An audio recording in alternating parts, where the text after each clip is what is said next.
2005, it was mainly cable theft. Yeah. It was the largest problem that the railway was facing, and the delays. And we kind of just, we sent them a product. We gave them a product that they wanted to take on, and it kind of organically grew. Other routes saw what we were doing, saw the fantastic job we were doing, and the reductions we were having in cable theft and crime in general. Yeah. And we just kind of evolved and grew the business in the sector. As I say, we're predominantly dedicated to the rail sector. We have a mixture of mobile, we have antisocial behaviour teams as well. We don't really get involved in revenue, but we deal with everything else that kind of aligns to the security protection and the infrastructure. Station patrol teams as well. And after cable theft, I said Network Rail, what's your next big thing? And they said, well, you won't really be able to help us with that. It's people committing suicide on the rail. And we took that on board. I took it on as a bit of a personal mission. And we say 345 people now over the time. And I think it's very important. Yeah, because pre-lockdown it was like 1 every 31 hours. Committing suicide. Yeah. And most of it's done from our mobile units. Just do our own data, work out where our mini hotspots are, and just. And in the end, if you're there, it prevents it as well. And I think there's a little bit of a plateau at the moment where I think we're really sort of holding it at bay a little bit. But no, the lads do really well. It's. So they train to. So they're managing suicidal contact train. We do it all internally. Then we have staff that are trim and train, which is trauma instant response management trained as well. So but everybody goes through that training. It's important they understand what they're dealing with, and then obviously our staff are also personal track safety trained, so they know how the environment of the railway works. So if needs be, they can stop trains, they can do whatever's required to preserve life if they need to. But it's tough because it's sometimes not only physically demanding, it's mentally demanding. If you're dealing with someone in that position who sees the only way out is to jump in front of a high-speed train, I mean, it's such a difficult thing to deal with. So making sure the staff feel equipped to do so. And we do lifesaver awards. We'll show you. We give them all the recognition with an award, just to highlight the fantastic work. Because doesn't matter what a job description says or what your job is. If you're saving lives and stopping people from doing the worst they can to themselves, I think it's something you need to recognise. Too right. Yeah, absolutely. And it's not just the moral tragedy, but what the money that you've saved, like millions and millions. I mean, the Department of Health says that the public purse costs them £1.7 million for every person who commits suicide in England. And if you've saved nearly 350. Plus the delay cost to Network Rail as well, and the upheaval. But we never, and all the people it affects as well. Absolutely. Exactly, the families and the knock-on. I went to a conference a few years ago, and there was a train driver, and it was all about suicide prevention, and he killed someone or hit somebody 7 years ago, and he broke down in tears. And he said, even though there was nothing I could do, I couldn't stop the train. But he still was affected by it. It was still to this day. The train drivers, the passengers, the commuters, the rail staff. I mean, you can imagine what it looks like when someone does, unfortunately, commit suicide. Unfortunately, I can't imagine. It's grim. If you put 345 people in this yard, you fill it up.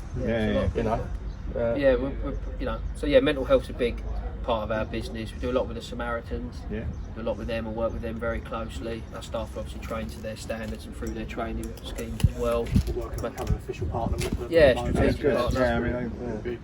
We work with them hand in hand. So we do a lot of charity work with them.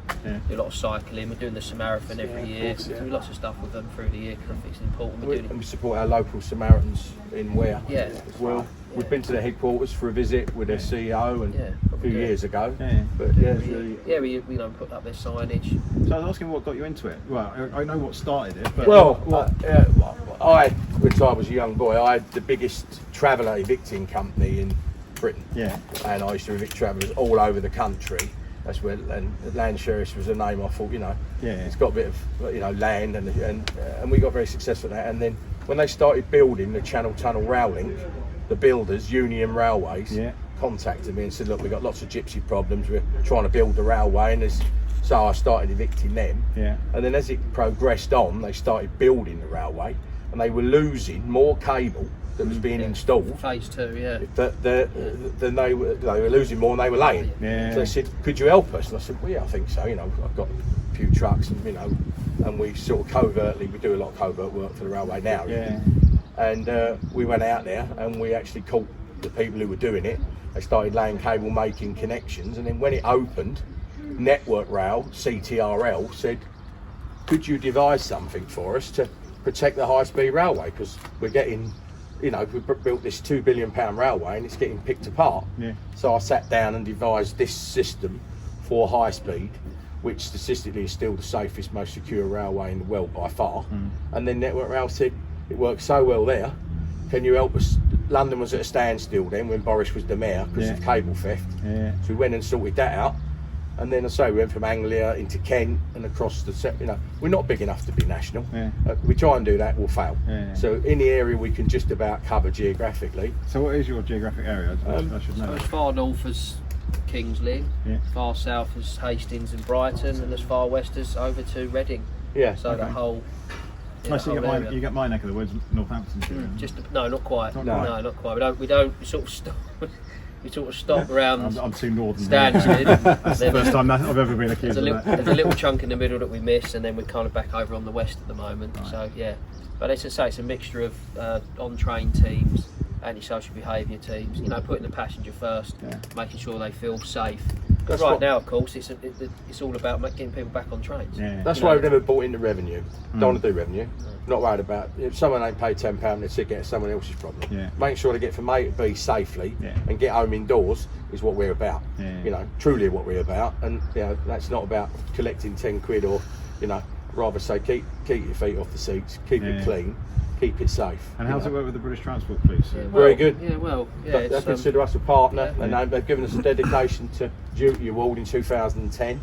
And we have a lot of memorandums of understanding that are unique with them. You was on the panel? I was on the panel for selecting the new Chief Constable. Oh, Lucy, Okay. I was on the panel, the industry panel for that, which was really good. And so I've done a lot with the BTV, we have, and we work very closely with them.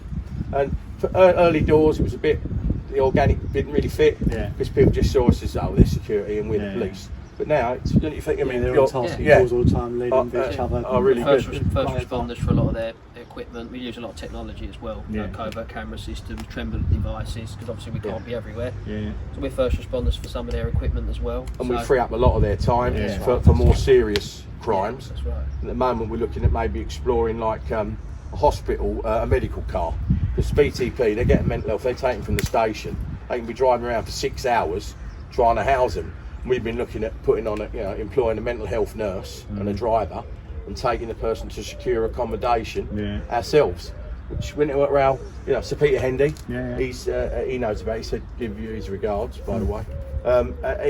He thinks it's a great idea. So we're always trying to think, because it ties up so much. I actually discussed it with Lucy at her interview about the time that it burns up of the BTP, trying to house them. So we're actively looking at doing that, maybe in a white estate car setup. We'll see, But very good, the BTP, the whole industry, right from the senior management, Sir Peter Hendy's always supported us. He's been here once himself, which is amazing. And the senior team, right down to their moms and operations managers. I think we've got a great relationship. Route crime. We've been doing it 16 years now. So how many vehicles you got? We've got a fleet of about 70 across the entire southeast, and that most of them are provisioned here. We've got a mixture of predominantly L200 pickups, we've got hybrids as well. For these are our Elizabeth line cross rail, because TfL, you have to have hybrid cars. But we have we understand about sustainability. We have a carbon offset project in Kenya, so we have our own project where we plant our own trees and we grow our own plantations for sustainability and environmental impact as well. So we've had that since 2009. So we had that before it got popular, and we was paying the living wage years before it got popular.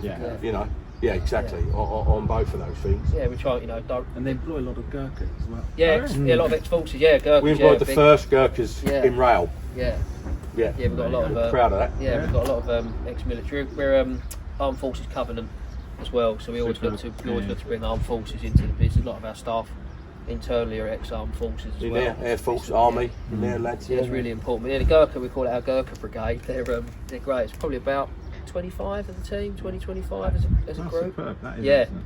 yeah, they do a fantastic Our job. first Gurkha, when we employed him, was living in shared accommodation, never got a regular wage.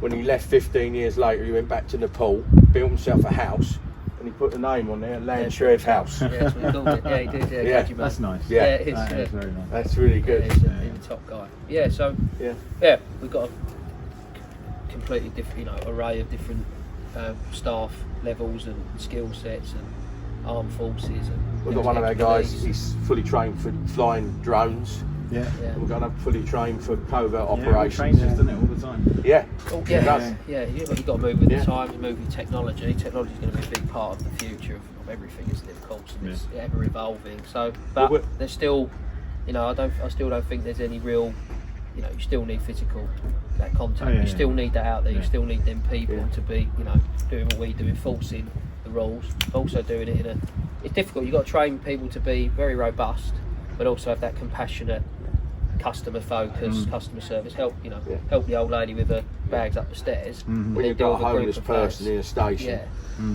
they're a victim. That's nothing but that. Not Gotta be very careful. we won't have the word vagrant used in here. At the end of the day, pick them up, we'll buy them a coffee, and do what we can. Our job is to ultimately remove them. Yeah, Yes. we do. Yeah. For sure. Yeah. And the next biggest project for us is obviously the imminent, or not so imminent, opening of Crossrail. Yeah. We're well involved in that. We're pre-planning that like we did the Olympics, as you'll see in a minute. We did the Olympics for Network Rail. We looked after every train service into the Olympics on line of route. Right, yeah. And we did cursory searches with the Army, bomb disposal, The MOD, stuff, MOD. And we're adopting that for the opening of Andrew Haynes saw me personally and said no mistakes. Yeah. We've got to no, get, it's got to be awesome. it's got to be right. Because everyone's waited so long for it. Of course they have. Yeah, no, yeah. it's And right now, Exactly. pivotal for people to get back on the rail. Yeah. We've got we've got to sell the railway again, haven't we? Yeah, We've got to you're sell right. people getting back on the trains. The government's just put 12 billion quid into Yeah, keeping exactly. it going. Exactly. Yeah. Yeah, we need Doing people it back for a on there. purpose, not because it's